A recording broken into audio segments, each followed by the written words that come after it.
From Storm Tracker 6, this is Forecast First, sponsored by Auto Owners Insurance. Simple human sense.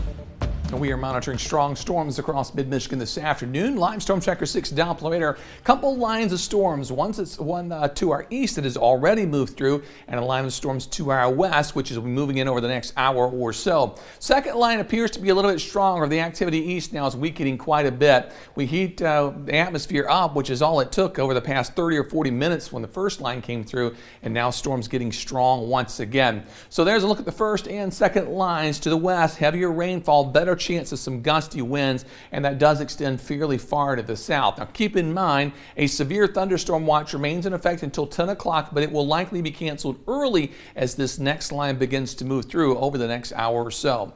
Temperatures currently 50s Lansing, but 70s in Howell and 70s in Grand Rapids. For tonight, showers and storms possible now. That'll move out this evening. Much cooler weather out there early tomorrow morning. More on our next storm chance and more 80s as well. 6 News at 5:30 starts right now. WLNS is here for you, celebrating 75 years of bringing you the news with 6 News at 5:30. Right now at 5:30, police are asking for help finding a man who might be involved in a deadly stabbing. Plus, several guards were taken hostage during a prison riot.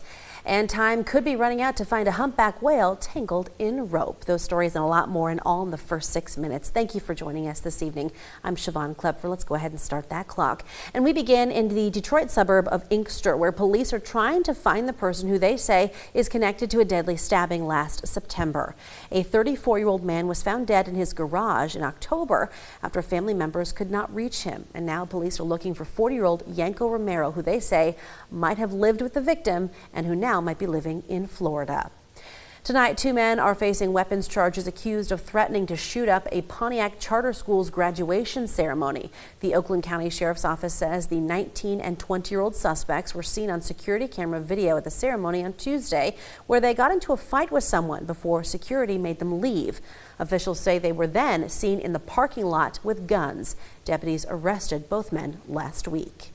In Genesee County, the former president of Lockhart Chemical Company will now stand trial. He's facing 4 felonies related to a 15,000-gallon oil spill in the Flint River in 2022.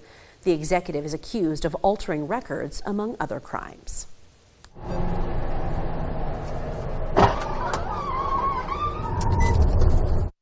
Well, that was the moment a Missouri man drove his car into a stopped Michigan State Police cruiser. It happened on Saturday night on I-94 in Berrien County. A second MSP trooper caught the crash on dashboard camera.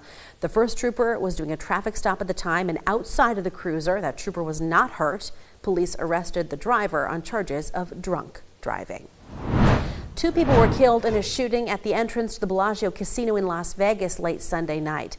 The 41-year-old suspected shooter surrendered to police in Henderson, Nevada today. Officials say he and the victims were feuding on social media before the shooting, which happened on one of the busiest parts of the Las Vegas Strip. In Tennessee, during a prison riot, 3 guards were taken hostage at that prison near Nashville last night, but have been released. CoreCivic, the private company that runs the facility, says the riot began when some inmates refused to go back to their cells. It ended when authorities used chemical agents on them. None of those guards were seriously hurt. Also in Tennessee, 4 people were hospitalized after a skydiving plane crashed shortly after takeoff. There were 20 people on the plane Sunday afternoon, and some of them were treated for injuries at the scene. Witnesses say the plane clipped treetops when it came down near the airport. The FAA is investigating.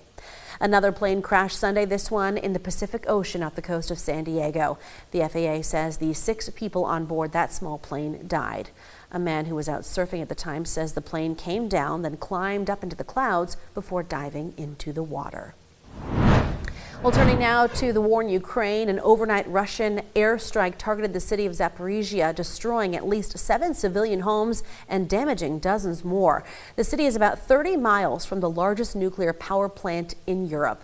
Ukrainian authorities say despite the heavy strike, no critical utility or energy infrastructure was affected.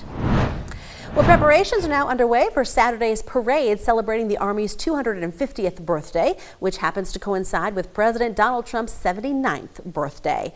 Heavy equipment has arrived in nearby Jessup, Maryland. These tanks traveling from Texas 2,000 miles away.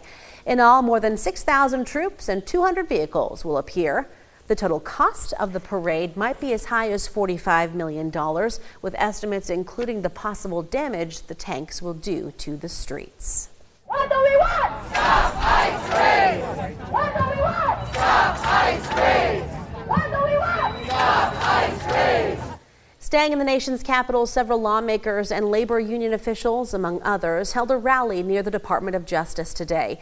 They demanded the Trump administration stand down the California National Guard and end the ICE raids on immigrant workers and their families. Also in D.C., the World Pride Festival took place over the weekend, bringing tens of thousands of people in support of LGBTQ+ rights. Many attendees say the gathering has taken on a new meaning amid the Trump administration's attacks on transgender Americans and diversity, equity, and inclusion programs. We are still struggling as a community, as now the dominant majority is like taking the T out of the LGBTQ community on government websites. Boo them, yes, we should boo them.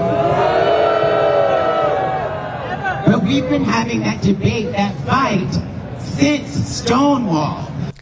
The events wrapped up with a rally, protest march, and a giant street party and concert covering multiple blocks along Pennsylvania Avenue. In the waters off of Australia's east coast, the search is on tonight for a humpback whale seen tangled in a rope attached to a floating buoy. Rescuers want to find and untangle the whale. They say the rope and buoy make diving and feeding difficult, putting the whale's life in danger. The whale has been moving south when it should be going north this time of the year. And this animal is now healing after being freed from a drug dealer's home in May. This video was released by the Oakland Zoo Friday, showing Violetta, the spider monkey, now out of quarantine and exploring her new space. She was rescued alongside 2 snakes when officers raided a home that also, they say, had a pound of meth. Spider monkeys are considered an endangered species.